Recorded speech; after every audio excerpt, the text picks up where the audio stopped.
everyone and you are listening to Tiu Diaries আৰু মই আছো আপোনালোকৰ সৈতে মৃদুস্মিতা। ষ্টৰিজ হয়তো আপোনালোকে বহুতেই শুনিছে নহয়নে? মানে love stories, family stories, friendship stories আৰু বহু কিবা কিবি। কিন্তু তেজপুৰ ইউনিভাৰ্চিটিৰ বুকুত প্ৰাণ পাই উঠা সেই ধুনীয়া ষ্টৰিসমূহ জানো আপোনালোকে শুনিছে? ইয়াৰ আকাশ, বতাহ, মেঘ, গছ গছনি সকলোৱে যেন লগত একো একোটা কাহিনী লৈ ফুৰে। আৰু সেই ধুনীয়া কাহিনীবোৰৰ সৈতে আপোনালোকক পৰিচয় কৰি দিয়াৰ উদ্দেশ্যেৰে মই মৃদুস্মিতাই লৈ আহিছোঁ টিউ ডায়েৰিজ। আৰু টিউ ডায়েৰিজৰ আজি প্ৰথমটো কাহিনী হৈছে স্বাগতা আৰু দেৱব্ৰতৰ এই ধুনীয়া লাভ ষ্টৰিটো। শুনি থাকিব টিউ ডায়েৰিজ।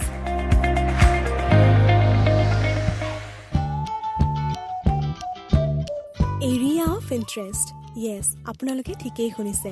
যেতিয়া দুজন ব্যক্তিৰ এৰিয়া অফ ইণ্টাৰেষ্ট কোনোবা এক ঠাইত মিলি যায় তেতিয়াও কিন্তু বহুতো কেছত হাৰ্ট টু হাৰ্ট কানেকশ্যন হৈয়ে যায়। আৰু তেনেকুৱা এটা কাহিনীয়ে আছিল স্বাগতা আৰু দেৱব্ৰতৰ। মাছ কমিউনিকেশ্যন এণ্ড জাৰ্নেলিজিম 2015-17 বেটছৰ ষ্টুডেণ্ট স্বাগতা তেজপুৰ ইউনিভাৰ্চিটিলৈ অহাৰ পিছতেই তাই সকলোৰে লগত মিলি যাবলৈ কিছু সময় লৈছিল। আৰু সেই প্ৰচেছটোত হেল্প কৰাজনেই আছিল দেৱব্ৰত। প্ৰথমটো ছেমিষ্টাৰত তাইৰ খুব বেছি ভাল ফ্ৰেণ্ডছ নাছিল, যাৰ লগত ঘূৰিবলৈ, ফুৰিবলৈ বা খাবলৈ যাব। বেছিভাগ সময় তাই কেৱল ক্লাছ আৰু হোষ্টেলৰ কামৰ মাজতেই বিজি থাকিছিল। প্ৰথমটো ছেমিষ্টাৰৰ শেষৰ ফালে দ্ৰৌপদী বস্ত্ৰহৰণৰ ওপৰত কেন্দ্ৰ কৰি এখন ড্ৰামা তৈয়াৰ কৰা হৈছিলে, য'ত স্বাগতা, দেৱব্ৰত আৰু সিহঁতৰ বহুকেইজন ফ্ৰেণ্ডেই পাৰ্টিচিপেট কৰিছিল।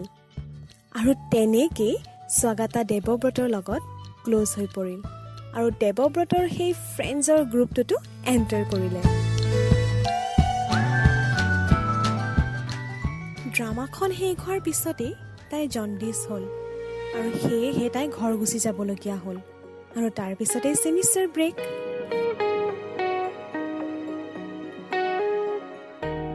ছেকেণ্ড ছেমিষ্টাৰ ষ্টাৰ্ট হ'ল। স্বাগতাও হোষ্টেললৈ ঘূৰি আহিল, কিন্তু তেতিয়াও তাই সম্পূৰ্ণকৈ ভাল পাই উঠা নাছিলে। আৰু সেয়েহে দেৱব্ৰতে তাই সিহঁতৰ গ্ৰুপটোৰ লগতে থাকিবলৈ ক'লে। একেলগে ঘূৰিলে ফুৰিলে তাইৰ মনটোও ভাল লাগিব, কাৰণ এনি টাইম হোষ্টেলতে সোমাই থাকিলে তাই সোনকালে সুস্থ হৈও নুঠিব।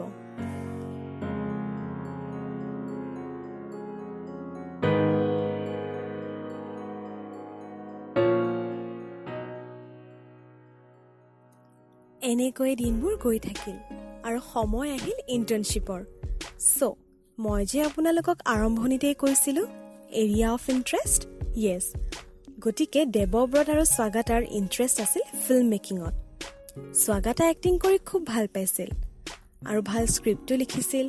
তেজপুৰ ইউনিভাৰ্চিটিত স্বাগতা বুলি ক'লে মাছ কমিউনিকেশ্যন এণ্ড জাৰ্নেলিজিম ডিপাৰ্টমেণ্টৰ সেই ধুনীয়া এক্টিং কৰা ছোৱালীজনী বুলি সকলোৱে গম পাইছিল। আৰু দেৱব্ৰত, সি আছিল টেকনিকেল ছাইডত বহুত বেছি ভাল। এডিটিং, ভিডিঅ'গ্ৰাফিত খুবেই নাম কৰিছিল। আৰু এনেকৈ ছেকেণ্ড ছেমিষ্টাৰৰ শেষৰ ফালে আহি পৰিল ইণ্টাৰ্ণশ্বিপ।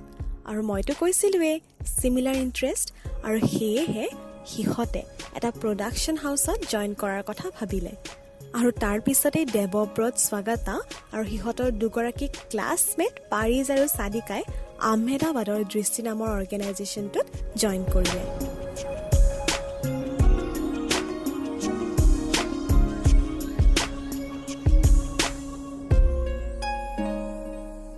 আৰু ইণ্টাৰ্ণশ্বিপৰ সেই দিনকেইটাত সিহঁতেও বহু বেছি ক্ল'জ হৈ পৰিল। সিহঁতে নিজৰ মাজতে এটা ষ্টৰি ডেভেলপ কৰিবলৈ ধৰিলে।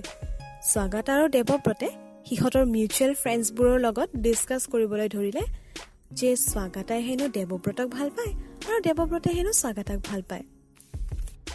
স্বাগতাই দেৱব্ৰতৰ মোবাইলটোও নিজৰ লগতেই ৰখা হ'ল আৰু নিজৰ মোবাইলটো প্লাছ দেৱব্ৰতৰ মোবাইলটোৰে সিহঁতে সিহঁতৰ মিউচুৱেল ফ্ৰেণ্ডছবোৰক মেছেজ কৰি কৰি সেই মিছা কাহিনীটো লাহে লাহে ডেভেলপ কৰি গৈ থাকিল।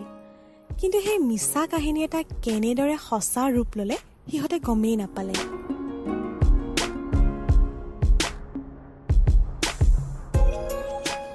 দুয়োৰে মাজত কথাবোৰ যেন আগৰ দৰে হৈ নাথাকিল, যেন কেৱল ভাল ফ্ৰেণ্ডৰ দৰে হৈ নাথাকিল, তাতোকৈ বহু বেছি ওপৰত। সৰু সৰু কথাতে সিহঁতে কাজিয়া কৰিবলৈও ল'লে। ইজনে সিজনৰ লগত সকলোবোৰ কথা শ্বেয়াৰ কৰিবলৈ ল'লে।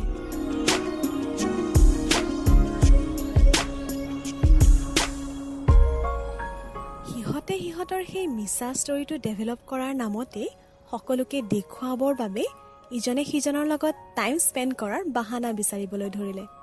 কিন্তু সিহঁতে গমেই নাপালে যে সিহঁতে মনৰ পৰা ইজনে সিজনৰ লগত টাইম স্পেণ্ড কৰাৰ বাহানা বিচাৰি ফুৰিছিল। কিন্তু সেই কথা সিহঁতে পৰস্পৰৰ মাজত কেতিয়াও ব্যক্ত কৰা নাছিল। এনেকৈয়ে ইণ্টাৰ্ণশ্বিপৰ সময়ো শেষ হৈ আহিল আৰু তেতিয়ালৈ সিহঁতৰ ফ্ৰেণ্ডছবোৰেও বিশ্বাস কৰিয়েই ল'লে যে দেৱব্ৰতে স্বাগতাক ভাল পায় আৰু সিহঁতৰ মাজত কিবা এটাতো আছে।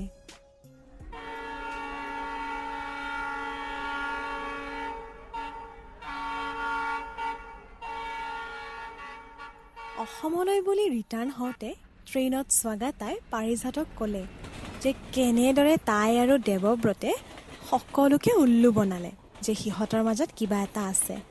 আৰু তেতিয়াই পাৰিজে সিহঁতক ক'লে যে চাবি আকৌ বেলেগক উল্লু বনাই থাকোঁতে নিজেইতো উল্লু হৈ থকা নাই। আৰু সেইষাৰ কথা শুনি দুয়ো মনে মনে ৰ'ল, কেৱল কথাটো ভাবি থাকিলে। আৰু আহমেদাবাদৰ পৰা অসমলৈ সেই 3 দিনীয়া যাত্ৰাত সিহঁতে বহু বেছি কথা পাতিলে আৰু বহুত বেছি ক্ল'জ হৈ পৰিল। 3 দিনীয়া সেই যাত্ৰাৰ অন্তত সিহঁত আহি গুৱাহাটী পালেহি আৰু তাৰপিছত সকলোৱে ঘৰাঘৰি হ'ল। আৰু তেতিয়াহে সিহঁতে ৰিয়েলাইজ কৰিলে 1 মাহ একেলগে থকাৰ পিছত কেনেদৰে ইজনে সিজনৰ পৰা এতিয়া আঁতৰত থাকিব। আৰু তাৰপিছতে আৰম্ভ হ'ল ফোন কলছ মেছেজৰ এই প্ৰচেছটো। কিন্তু ফোনত পতা এই কথাবোৰ, মেছেজত পতা সেই কথাবোৰ যেন আগৰ দৰে হৈ নাথাকিল। মেছেজটোত ছোৱালী এজনীয়ে দেৱব্ৰতক কৈছিলে যে তুমি স্বাগতাৰ লগত ৰিলেশ্যনত অহাৰ কাৰণেই মোৰ লগত এনেকুৱা কৰিলা, মোকতো তুমি এবাৰ ক'বও পাৰিলা হয়। আৰু তেতিয়া দেৱব্ৰতে আনচাৰত কৈছিল যে তেনেকুৱা একো নাই, এইটো এটা কেৱল প্ৰেংক আছিল। একচুৱেলি ইণ্টাৰ্ণশ্বিপৰ সময়ত স্বাগতাই যেতিয়া দেৱব্ৰতৰ মোবাইলটো অপাৰেট কৰি আছিল তেতিয়া তাই বুদ্ধি কৰি তাৰ লগত জড়িত প্ৰায় সকলোবোৰ ছোৱালীকে ব্লক কৰি দিছিলে। আৰু মেছেজ কৰা সেই ছোৱালীজনীও আছিল তাৰে ভিতৰত এগৰাকী, যাৰ লগত দেৱব্ৰতে প্ৰথমটো ছেমিষ্টাৰত অকণমান ঘূৰা মেলা কৰিছিল আৰু যিটো প্ৰচেছত হেল্প কৰিছিল তাক স্বাগতাই, মানে কি কাপোৰ পিন্ধি যাব, কি কথা পাতিব, এইবোৰ। মেছেজটো দেখাৰ পিছত স্বাগতাৰ বেয়া লগাত তাই তাৰ পৰা উঠি গুচি আহে। সকলোবোৰ আচৰিত হৈ যায়গৈ। তাই হোষ্টেললৈ বুলি খোজ ল'লে আৰু তেনেতে পূজা, মানে তাইৰ আন এগৰাকী ফ্ৰেণ্ডে তাইক কল কৰিলে। কল কৰি পেলাই তাইক ক'লে যে দেৱব্ৰতে হেনো খুব কান্দি আছে, সি হেনো তাইক খুব বেছি ভাল পায়, কিন্তু সি ভয় কৰে যে তাই বিচৰা সেই ধুনীয়া সংসাৰখন সি তাইক দিব পাৰিবনে নাই, তাইৰ ষ্টেণ্ডাৰ্ডৰ লগত সি নিজকে মিলাই চলিব পাৰিবনে নাই। আৰু সেইবোৰ কৈ পূজাই তাইক একাডেমিক বিল্ডিং 1লৈ মাতিলে। পুৰণা একাডেমিক বিল্ডিঙলৈ গৈ দেখে দেৱব্ৰতে তেতিয়াও কান্দিয়েই আছে। তাই গৈ পেলাই তাক কিছু চম্ভালি ল'লে আৰু দুয়োৱে তেজপুৰ ইউনিভাৰ্চিটিৰ ধুনীয়া ওখ ওখ গছ কেইডাল আৰু মৃদু বতাহজাকৰ সৈতে খোজ মিলাই খোজ দিবলৈ ধৰিলে। আৰু তেনেকৈ আৰম্ভ হ'ল সিহঁতৰ এই ধুনীয়া প্ৰেমৰ যাত্ৰা।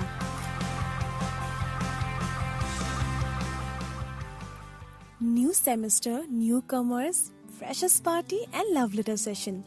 চ' তেজপুৰ ইউনিভাৰ্চিটিৰ জুনিয়ৰ্ছসকল, মানে নিউ কামাৰ্ছসকলৰ কাৰণে এটা ট্ৰেডিশ্যন আছিল যে সিহঁতে নিজৰ ছিনিয়ৰ্ছক লাভ লেটাৰ লিখি দিব লাগে। আৰু সেইদিনাও মাছ কমিউনিকেশ্যন এণ্ড জাৰ্নেলিজম ডিপাৰ্টমেণ্টত চলি আছিলে লাভ লেটাৰ ছেশ্যন। আৰু ছেশ্যনটোৰ শেষৰ ফালে দেৱব্ৰতে সকলোকে আচৰিত কৰি এটা কাম কৰিলে। সি একেবাৰে ফিল্মি ষ্টাইলত সকলোৰে আগত স্বাগতাক প্ৰপ'জ কৰিলে, আৰু যিটো স্বাগতাৰ বাবে একদম আনএক্সপেক্টেড আছিল।